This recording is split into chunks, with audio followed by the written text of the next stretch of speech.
দীর্ঘ ৫ মাসের অপেক্ষার প্রহর শেষ হচ্ছে, অবশেষে আবারও নিজেদের প্রিয় ফরম্যাট ওয়ানডেতে মাঠে নামার অপেক্ষায় টিম টাইগার। সবশেষ ২০২৫ সালের অক্টোবরে ওয়েস্ট ইন্ডিজের বিপক্ষে ওয়ানডে খেলেছিল বাংলাদেশ। আসন্ন ১১, ১৩ আর ১৫ই মার্চ পাকিস্তানের বিপক্ষে টাইগাররা খেলবে ৩টা ওয়ানডে। যদিও পছন্দের ফরম্যাট বলা হচ্ছে, তবুও এই ফরম্যাটে সবশেষ ১৫ ম্যাচে বাংলাদেশ জিতেছে মোটে ৩টায়। সামনে ২০২৭ বিশ্বকাপে সরাসরি অংশগ্রহণের সুযোগ, তাই তো এই সিরিজটা ভীষণ গুরুত্বপূর্ণ বাংলাদেশের সামনে। কারণ র্যাঙ্কিংয়ের সেরা ৭-এর মধ্যেই থাকলে মিলবে ২০২৭ ওয়ানডে বিশ্বকাপের টিকিট। প্রশ্ন তবে পাকিস্তানের বিপক্ষে সেই ওয়ানডে সিরিজের জন্য কেমন হবে বাংলাদেশের স্কোয়াড, কারা থাকছেন, কারাই বা সবশেষ স্কোয়াড থেকে পড়ছেন বাদ। লিটন দাস, যিনি ইনজুরির কারণে খেলতে পারেননি সবশেষ ওয়ানডে সিরিজে, তিনি যে এই সিরিজে ফিরছেন অর্থাৎ পাকিস্তানের বিপক্ষে, সেটা মোটামুটি নিশ্চিত।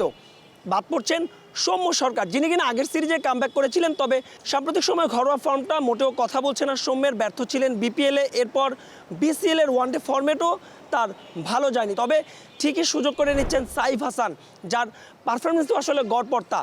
ওপেনিং স্লটে তানজিদ হাসান তামিম যে থাকছেন, এটাও মোটামুটি নিশ্চিত।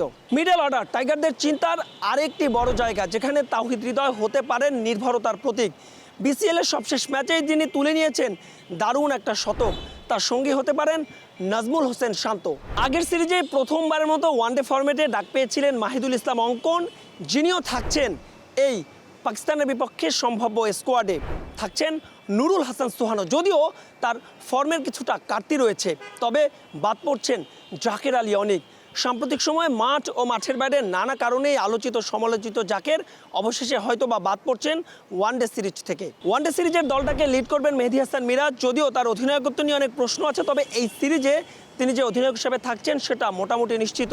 স্পিন বিভাগে তানভীরের সঙ্গী হচ্ছেন নাসুম আহমেদ, আর রিশাদ তো অটো চয়েস।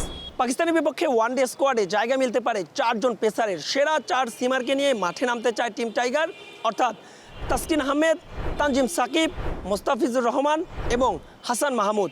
সব মিলিয়ে পাকিস্তানের বিপক্ষে প্রথম ২ ওয়ানডের জন্য বাংলাদেশ দলের সম্ভাব্য স্কোয়াড হতে পারে অনেকটাই এরকম: লিটন কুমার দাস, তানজিদ তামিম, নাজমুল হোসেন শান্ত, তাওহিদ হৃদয়, সাইফ হাসান, মাহিদুল ইসলাম অঙ্কন, মেহেদী হাসান মিরাজ, নুরুল হাসান সোহান, নাসুম আহমেদ, তানভীর ইসলাম, রিশাদ হোসেন, তাসকিন আহমেদ, তানজিম সাকিব, মোস্তাফিজুর রহমান এবং হাসান মাহমুদ।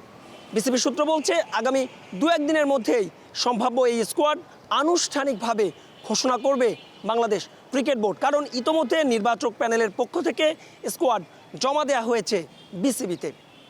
মাহবুব রিমন, স্টার নিউজ, শেরেবাংলা জাতীয় ক্রিকেট স্টেডিয়াম, ঢাকা।